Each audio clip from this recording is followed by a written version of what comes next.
The following is a Hoop Ball presentation.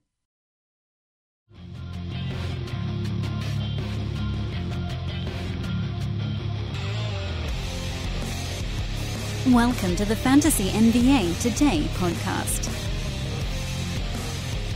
To answer the question that Neil asked me off the air, yes, I am very happy about my Los Angeles Dodgers, and I don't care that anybody has to listen to it now. I wasn't going to throw that into a basketball podcast, but now I'm just gloating.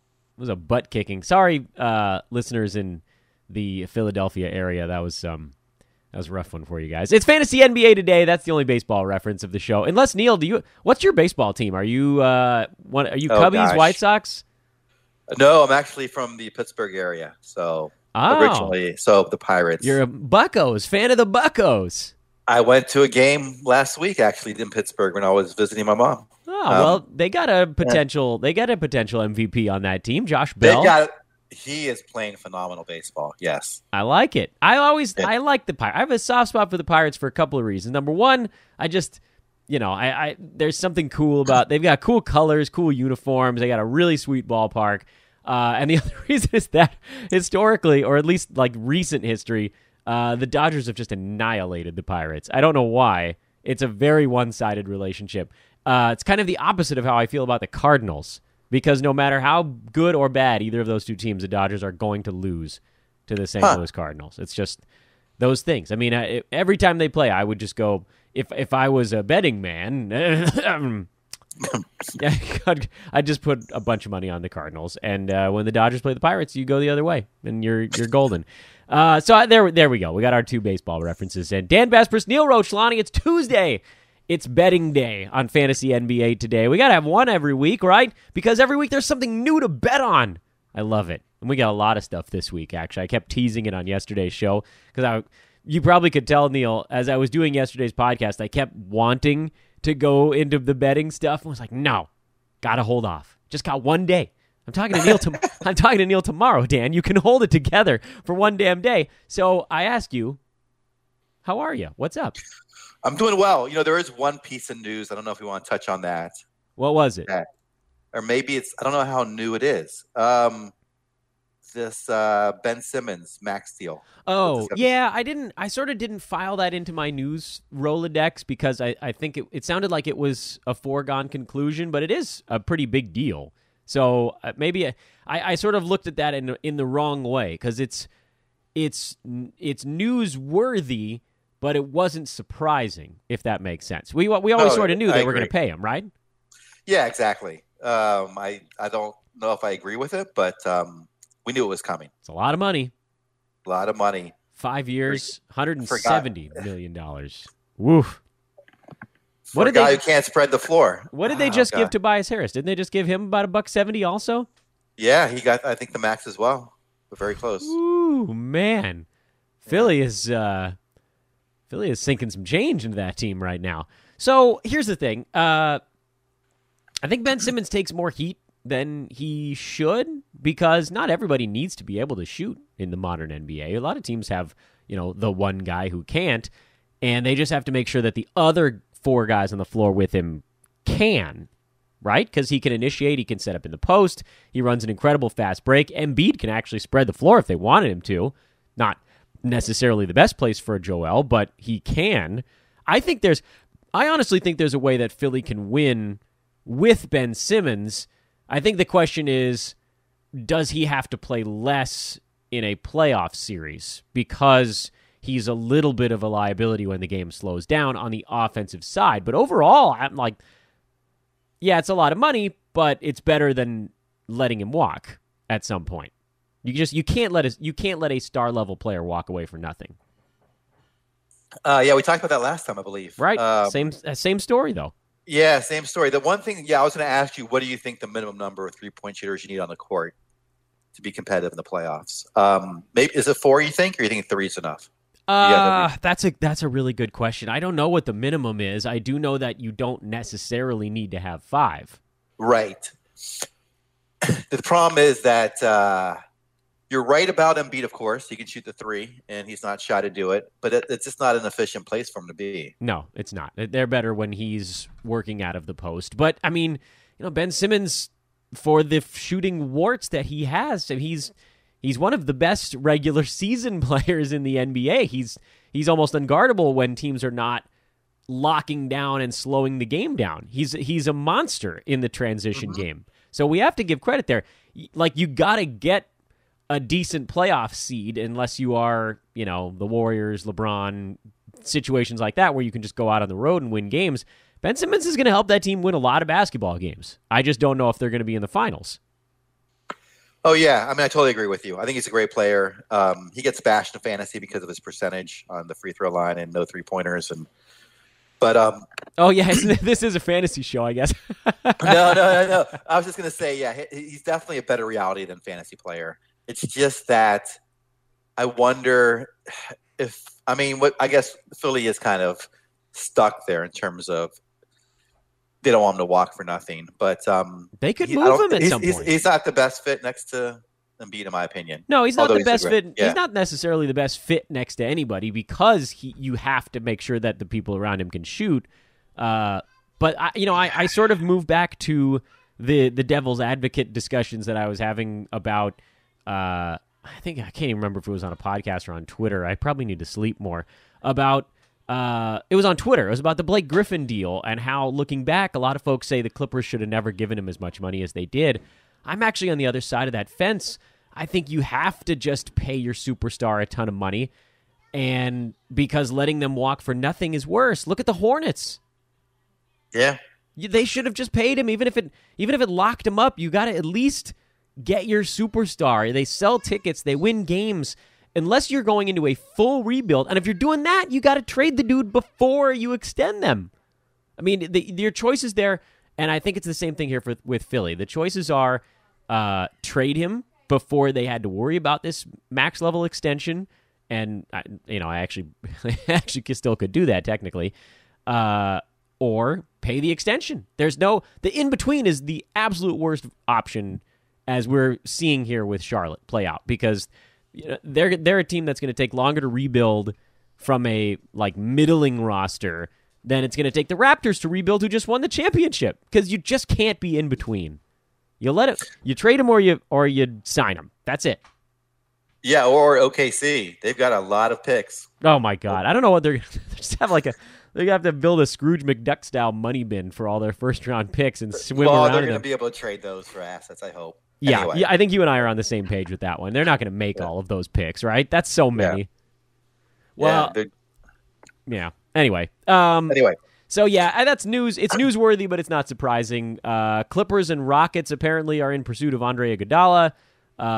Wesley Matthews' contract is official with the Bucks. The Lakers are not signing J.R. Smith. That was the non-news of Monday, right? Yeah. I enjoyed that. The memes were flying fast and furious. As a Lakers fan, you probably didn't want him, right? Oh, no. No. I would be totally fine if he was given season tickets to the Lakers to go hang out really close to the team just for some JR antics. But in terms of option, I mean, he hasn't played competitive basketball in like 2 years. You don't want to. They're not. That's the thing, though. The Lakers are not in novelty mode right now. If no one else joined that team, fine. You throw a life raft out to J.R. Smith or Amari Stoudemire or Monte Ellis or whatever all this nonsense is. But Stoudemire's coming back. Yeah, he's coming, baby. They have LeBron and Anthony Davis. They can take their pick of the litter of a lot of these minimum level guys. So there's no real. They got Troy Daniels. They got new J.R. Smith, who so far has not splashed hot soup on an assistant coach yet. But there's time. Yeah. Anything can happen. You guys want to know what we're talking about today? It's betting, and it's win totals. I'm so excited, Neil. I've been waiting for these to come out from the second last season ended, and then I'm not fully prepared when they finally came out. But how can you be, though? Because as of 3 days ago, Russell Westbrook was still a Thunder. Yeah, I know. This offseason has been literally the craziest one I've seen in terms of talent switching and win totals unpredictability. Anyway, I'm so glad we're getting back to betting. Do you want to touch on MVP Oh, I didn't look at the odds. I'm sorry. They're not But yeah, that. I mean, I'm not gonna. I wouldn't place any wagers on NBA MVP stuff at this juncture. But But let's tell me who the favorites are. well, Giannis is the favorite. That much I can tell you. Did you pulled him up here while we were talking, didn't you? Yes, Giannis, I see is 3-1 is what I got. Yep, indeed. What else you got on that thing? Let's just go down it one by one, and we can talk about what's interesting. Steph 5-1. I have second. Yep. James Harden 5.5-1.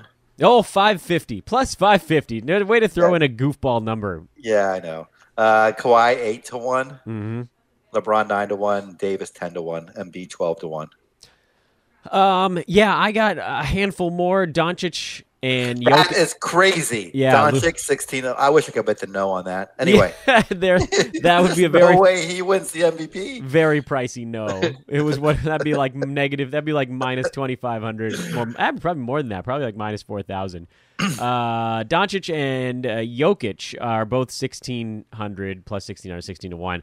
Cat 20-1, Dame 25-1. Really weird to me that Dame is so far behind Doncic in MVP. Yes. Paul George 25, Westbrook 25, Donovan Mitchell 33, Kyrie also 33, Zion 50-1. That's on there because somebody's gonna throw $5 on it because Vegas will take your $5. Jimmy Butler and Kemba Walker both 66-1. Okay.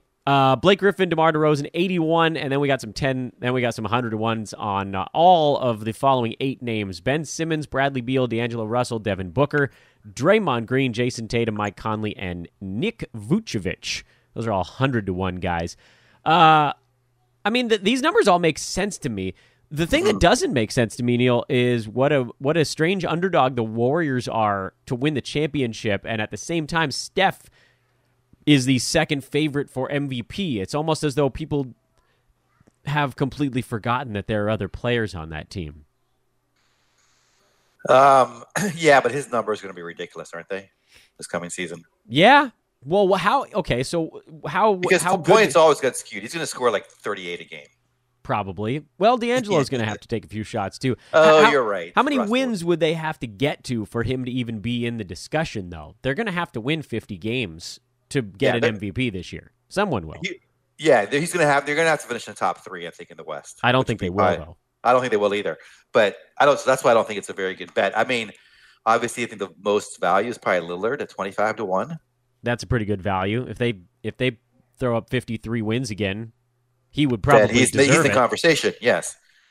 Will he get it? Probably not. Even if he deserves a lot of it. I thought he deserved it last year. I know that Giannis had far and away the best season analytically of anybody in the league, but I thought the Blazers were going to fall apart. And Dame is just an incredible leader.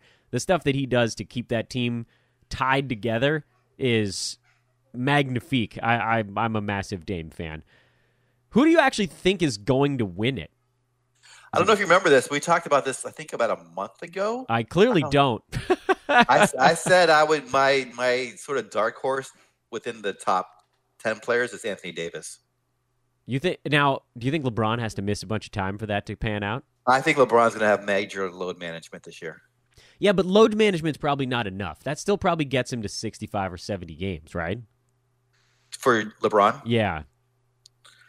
Yeah, but I think LeBron is okay with Davis going bananas on the scoring end. It's hard to win MVP when there's another superstar on your team. It is, but Durant did it with Westbrook. Curry's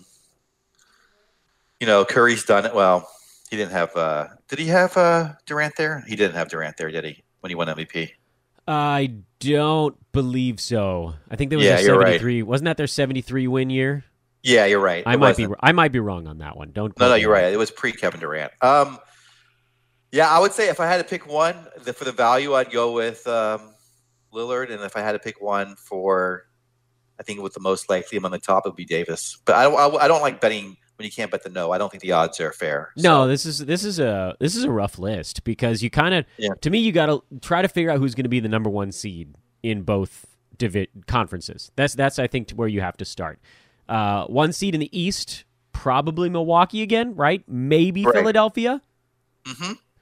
So if it's maybe Philadelphia, there's a little. There's Embiid. Mm-hmm, 12-1, a little bit of value on Joel Embiid. I like that one as a possibility.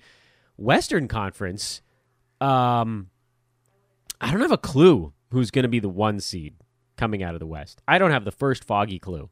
Vegas thinks it's the Clippers, but they're going to have a lot of load managing. Significant management of loads. I hate it. I hate it so much. Guys are going to rest. They should really come up with a better term. Please, anyway. NBA. This makes for fantastic podcast fodder, and at the same time, can't they just say like health management? I don't know. Yeah, anyway. Why does it have to be load? I get it. It's a long season, but man, you got to work way down the list. That would have been like my 11th choice. It's like, well, people got tired of calling it rest. What do you guys think about this season is such a heavy load? All right. What was it, 4 a.m, and we're drunk and we're trying to figure out what to... It's idiotic. Who do you think is the 1 seed in the West? Could be Utah. Could be Denver. Weird could teams that Utah. care more. It could be. I don't think like you said, Denver might take a step back and wins. I think Utah. If I had to, if I had to bet, it would be the Clippers. Yeah, they have one of the best rosters and one of the best coaches. They do. But I'm wondering about dynamics. I'm wondering about how fast of a start they get off to. I'm wondering if Paul George and Kawhi cancel each other out in terms of MVP voting, and also just like with the load management stuff, we don't know if Paul George is going to be 100% healthy to start the year on top of the other stuff. Right. They have a very good shot to be the 1 seed. Utah has a good shot to be the 1 seed. Houston actually has a shot to be the 1 seed in the West because I think they'll probably care more than other teams. And, James Harden and Russell Westbrook never skip games. Even if the fit is terrible, they're going to play. And so actually having your superstars out there is generally a positive. I mean, you heard me rant yesterday about the fact that they'll be better. I did. And I wonder if how they're going to deal with Harden's rest. I know he doesn't like to rest at all. Yeah, he will refuse. That's how they're going to deal with it. And it'll be the same story as years past. They're just going to have to try to get his minutes down in each individual game because he's not going to take any games off unless something's broken. That's Harden. They won't. And D'Antoni has shown that he doesn't have the spine to sit him down anyway. Yeah, he didn't have the spine to get betwing Kobe and Dwight. So I wouldn't get between Kobe and anybody. But anyway. I think it's going to be the Clippers, and I think Utah would be a dark horse. I'm going Embiid as my value play from this list. Oh yeah, for this? Yeah. The only thing I don't like about Embiid is how much does he sit? Yeah, that's the hope. You have to hope for a very strong season. Honestly, the truth of the matter is Giannis is probably going to win another one. Because if he does what he did last year again, and if he gets any better, he'd get it again. But they don't generally like to give it to the same guy a bunch of times in a row. So there's that's why we're even bothering to look at some of this other stuff.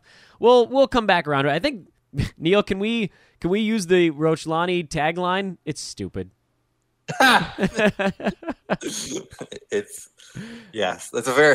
a high level of analysis there. I need to get you recorded saying that so I can get like a one soundboard for the podcast. Or even when I don't have you as my co-host on like on a Wednesday or something, and somebody's, whatever it might be, then I can just cue up a Neil saying, "It's stupid," and we can move on to the next thing. He, by the way, is at Ball with Neil, BALLWITHNEIL. I'm at Dan Besbris. This is a Hoop Ball presentation, also brought to you by our good friends at Hawaiian Isles Kona Coffee Company. Drink all the good stuff, and then maybe you will be wired enough to make a bet on NBA MVP. And when you win it, you can point at us and say, "You idiot said it was stupid, and I won anyway." And we will congratulate you, because the simple fact is we don't really have a clue. This could go a lot of ways. The parity, the fact there's so many pairs of superstars also makes it really hard to figure out who might separate themselves in the MVP voting. Futures bets, season win totals. This is what we're here for. Neil and I are rotating. We're going back and forth. We're each going to pick our top 2 or 3 most interesting numbers from the NBA win totals list 2019-2020 season. Neil, do you mind if I just blast through all 30 real quick? Oh, God, please do. I will clear my throat, and then I'm just going to rattle them off, and then we can pick ones to go with. From worst to best right now, I'm just going to do it very fast. Hornets, 23.5. Cavaliers, 25.5. Phoenix, 26.5. Memphis and New York, 27.5. Wizards 28.5. They're all halves, guys, so I'm going to stop saying that. Chicago 30, Atlanta and Oklahoma City 32, Detroit, Minnesota, Sacramento all 35, Pelicans 36, Mavs and Magic 41, Heat 42, Spurs 43, Blazers 44, Nets and Raptors 45, Warriors 47, Celtics and Pacers 48, Nuggets 50, Rockets and Lakers 51, Utah 52, Philly 53, Milwaukee 54, and Clippers 55. Neil, do you want to go first or should I go first? We need to have like a pick a number game here on air. I'll use a random number generator, and whoever's closer gets it. Sure. Okay. Pick a number between 0 and 100. You can pick first. 51. You jerk. 50. I'll take 50. I get the lower half. I'm clicking generate right now, and the number is 87. So you get to choose whether or not you want to go first, or do you want to have home field advantage? Oh, I want to go first. Yeah. All right. So you want to throw one out there? I want to throw out one that is really confusing to me, and it feels like an easy over, but maybe you can tell me why I'm being stupid. Yeah, that's the tagline. Sacramento. 35. They won 39 last year, and they don't lose anyone, did they? No. Willie Cauley-Stein. Well, I'm sorry. They lost Willie Cauley-Stein. Yeah, I mean, we got to be thorough. We got to be thorough here on Fantasy NBA today. Sorry. Yeah. I am actually a little bit. So here's the thing. I should also say this before we get into the nuts and bolts of this stuff. This is an initial reaction podcast from Neil and myself. We have not done the deep dive. That will be on future episodes of Fantasy NBA Today. We'll go through it, fine-tooth comb, picking out. This is just us grabbing our 6 most interesting ones and giving initial reaction to it. I'm actually gonna play a little bit of devil's advocate with you on that one. I don't think the Kings got better, which is I think people are going to yell. I think people are going to yell at me about this. I know we have a pretty big Kings following on this show and at Hoop Ball in general, particularly because of Aaron Brewski's days with NBC covering the Kings.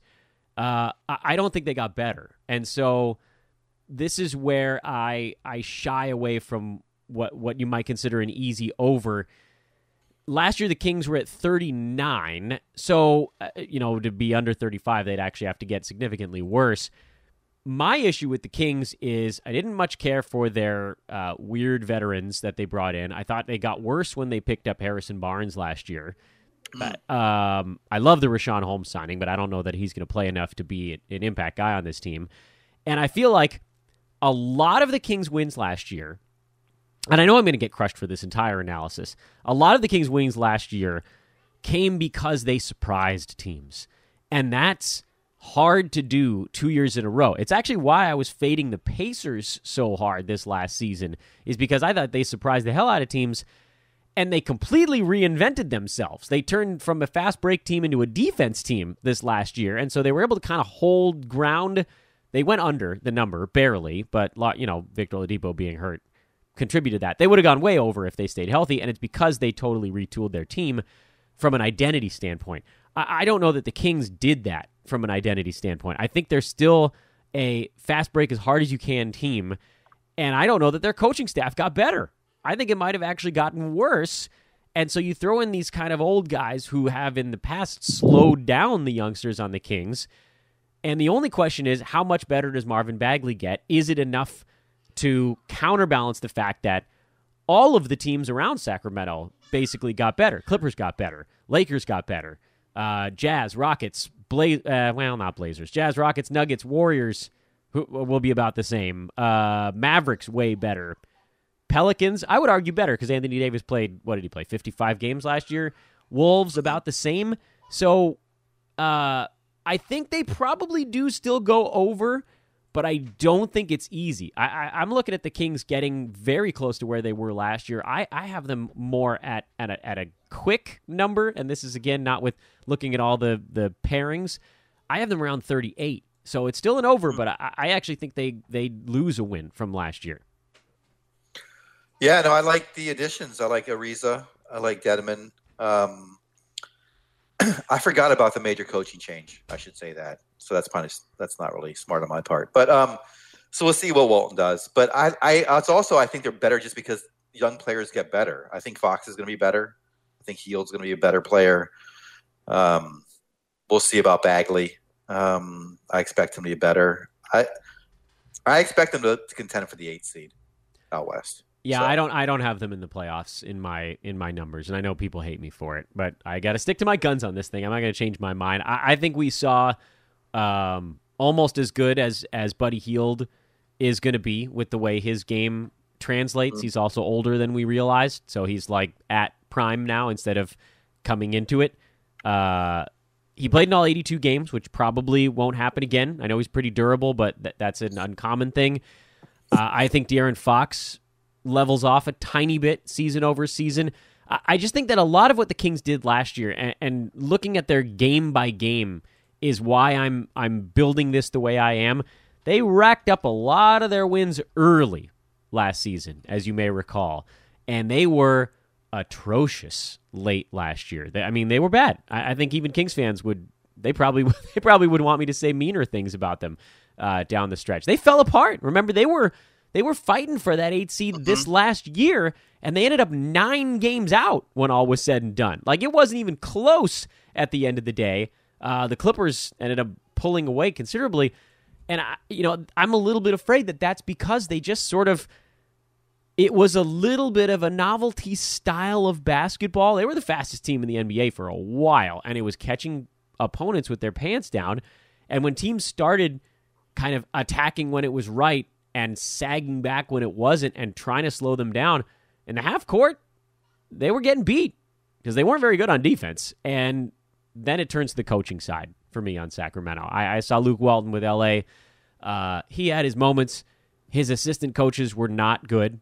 The team didn't really get better as years went on. A lot of the best basketball we've seen from Lakers has been after guys have left the team or guys that were better but weren't getting playing time. His rotations were weird. So I'm concerned with the coaching stuff. I'm concerned that some of the young guys have a little bit of a plateauing year and then maybe take another step the following one. But to me, it's really hard to make 2 big leaps in a row. The number is still probably too low, as I said. They probably do sneak over. I don't think they're going to be up in that 45 win territory where I think you need to be to compete for the 8th seed. So I think it's going to be a little closer than people think on that one. Is it my turn? It is your turn. All right, where are we going to go? All right, first one that I'm throwing out.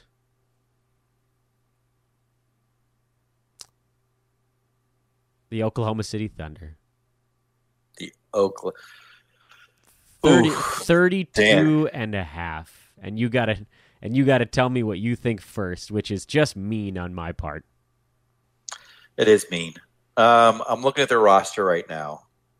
I'm trying to figure out who's still around. Chris Paul, man. Chris Paul. You really think Chris Paul is going to play more than a third of the season? He might get to 2/3. All right. I don't know if he'll be there. I mean, are there trade restrictions on him before the?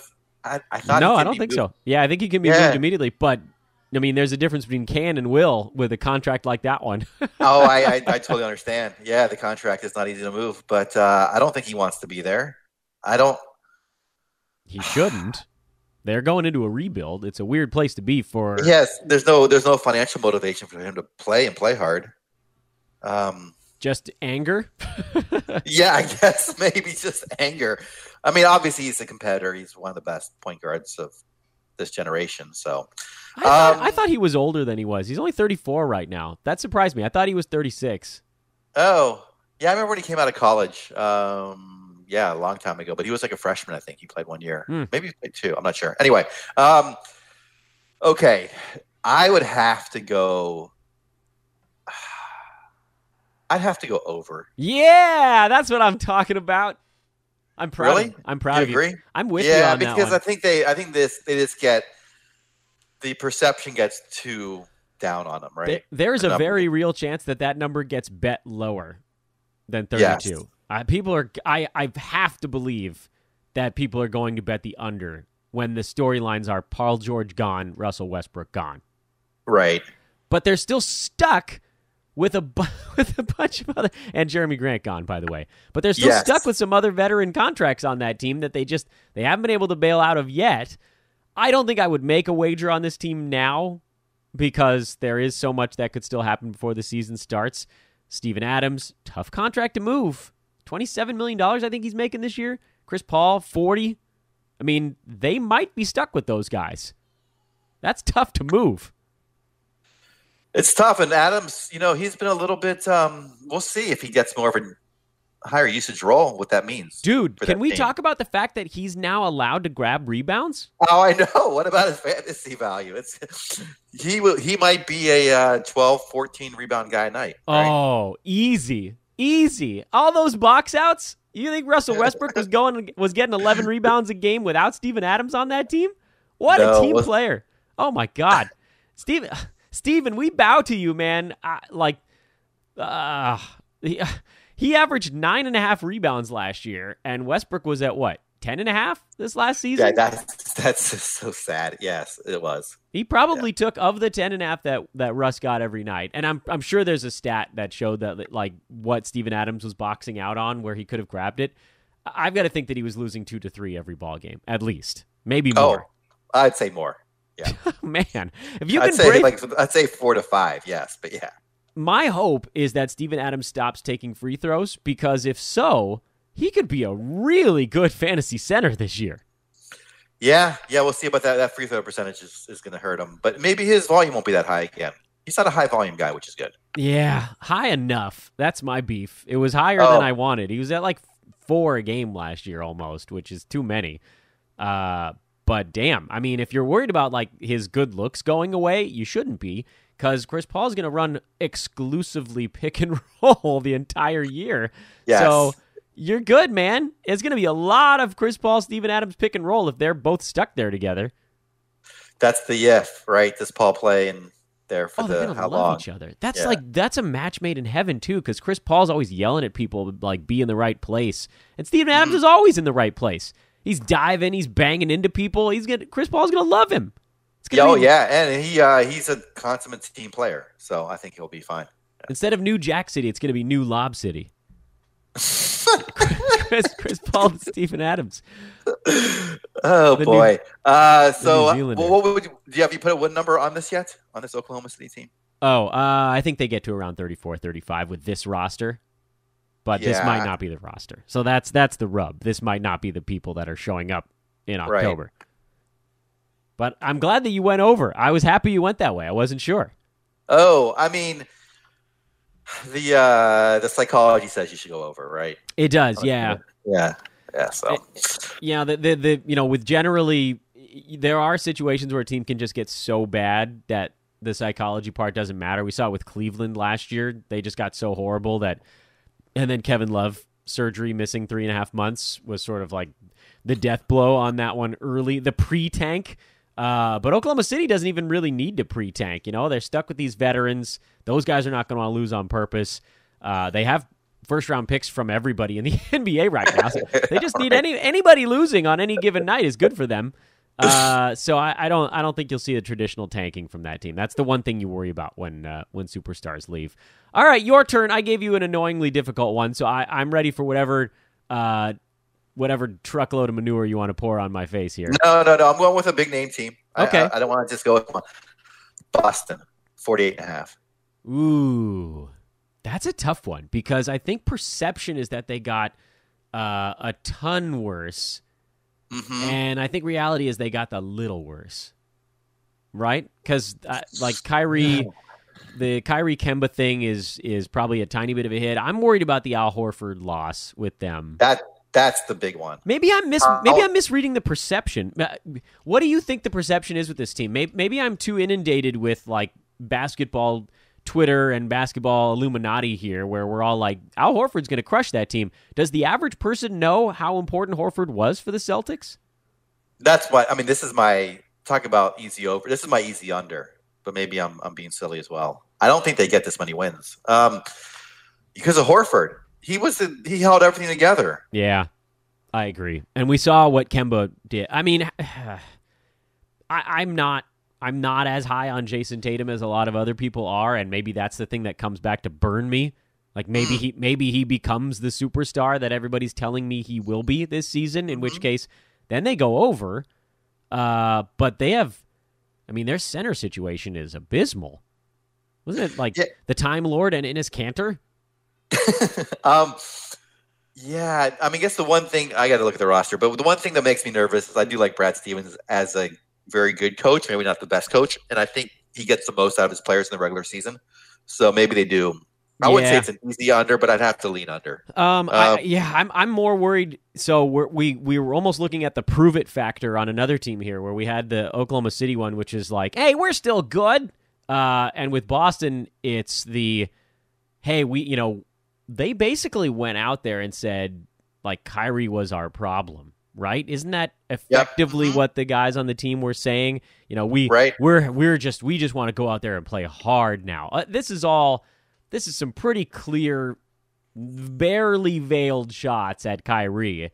And so, the Marcus Smart contingent on that team, I feel like they're going to be in prove-it mode. So I'm actually a little bit worried that one goes over. I'm starting to second guess myself now, too. But they did lose also Marcus Morris. I don't know how much you care about him. Nah, not much at all. I think you're going to see a better Gordon Hayward this year. I think that'll make up for some of it. I think you're going to see them play more like they did 2 years ago, where everybody's just like playing so hard that they get themselves hurt, but then they rattle off wins. And then Kemba will have an opportunity to win some ball games, which you might see slightly better Kemba in it, where not necessarily from a fantasy standpoint, but just like better decision making. If he had any help in Charlotte, I mean, they were the numbers with Kemba on and the on-off stuff for the Hornets over the last like 4 years with Kemba is crazy. They were basically like dead heat with a lot of teams when he was on the floor, and then the second he went to go rest for 2 minutes, they got blown out every ball game. So, as a Laker fan, it pains me to say it. I actually think the Celtics are going to play really hard. I think they're having a pretty good regular season before they get blasted by superstar power in the playoffs.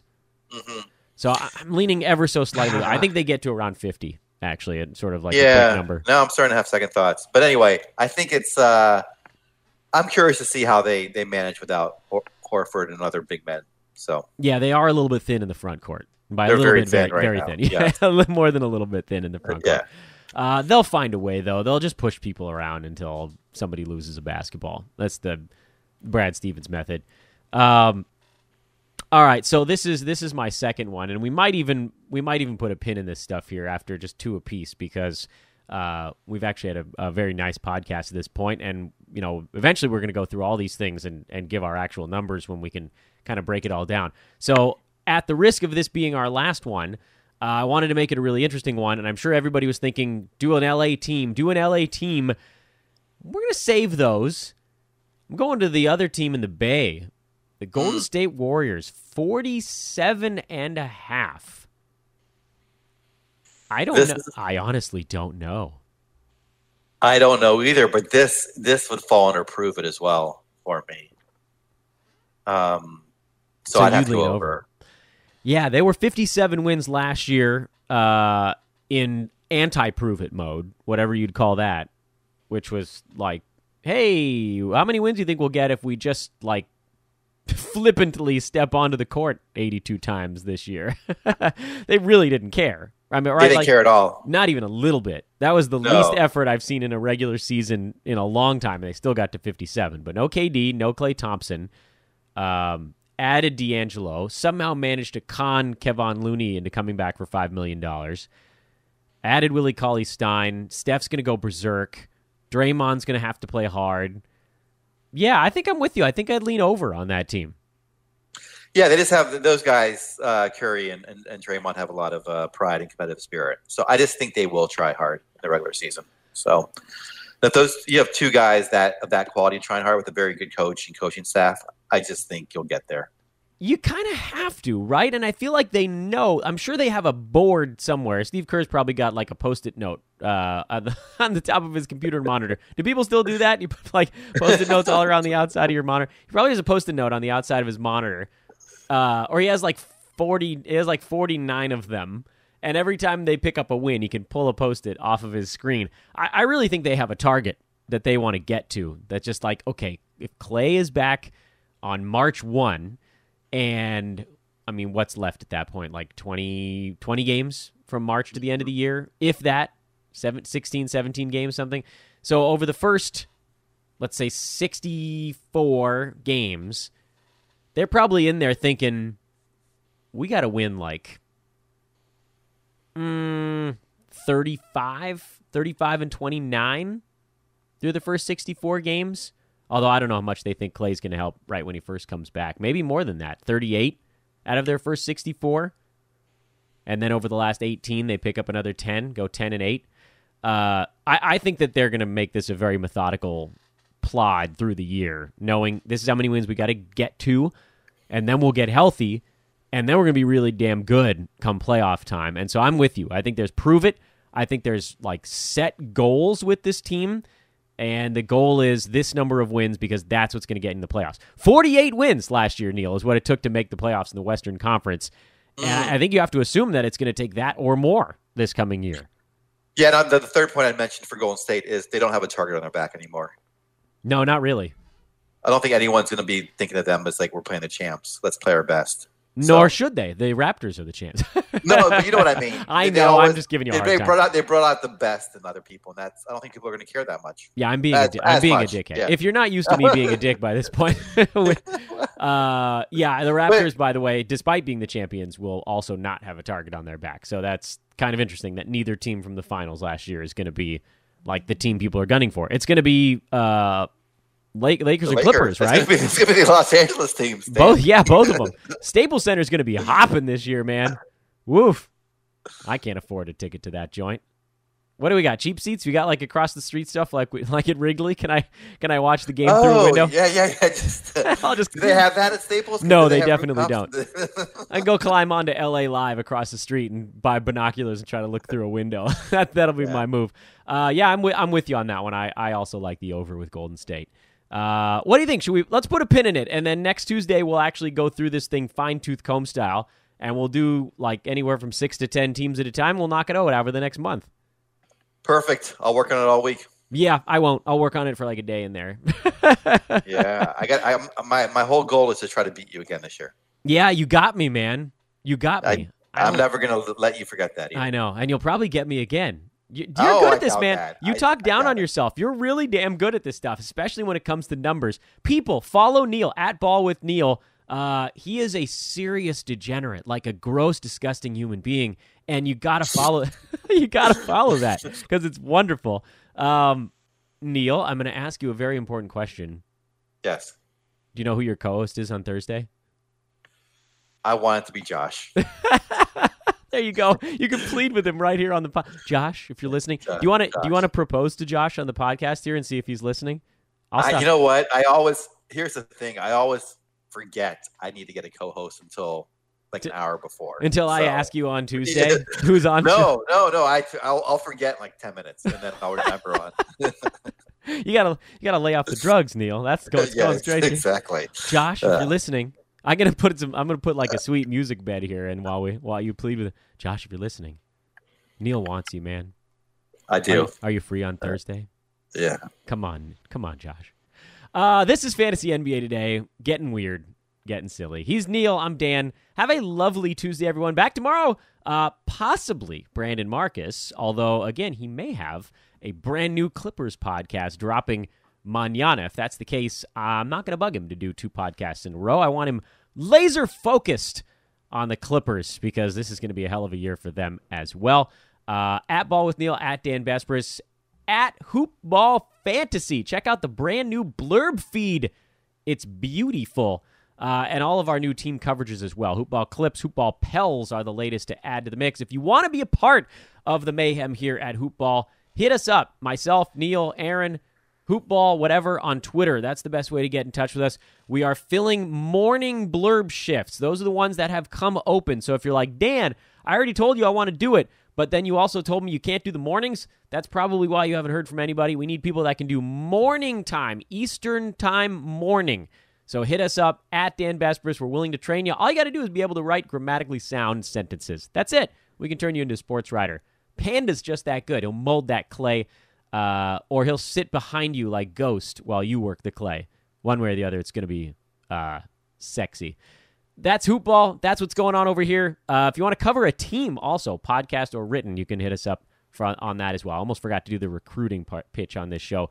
Neil, I will talk to you in a week. Enjoy your Thursday show. As always, it's a pleasure. Pleasure. And real quickly, I want to say congratulations to Brandon. So happy for him. He's a great guy. So he will do a great job. Dude, so good. Yes. And he and I have a lot. I mean, people have probably figured that out. Play-by-play background. We both, grinding our way through the minors. I just think he's going to kick so much ass on this Clippers thing. So get ready when that drops. I'll be obviously yelling at everybody to go listen to it, and you should. Because he's already got a sweet guest list lined up, and that's awesome, too. That officially now is the ending. For real this time. Enjoy your Tuesday. We'll talk to you tomorrow.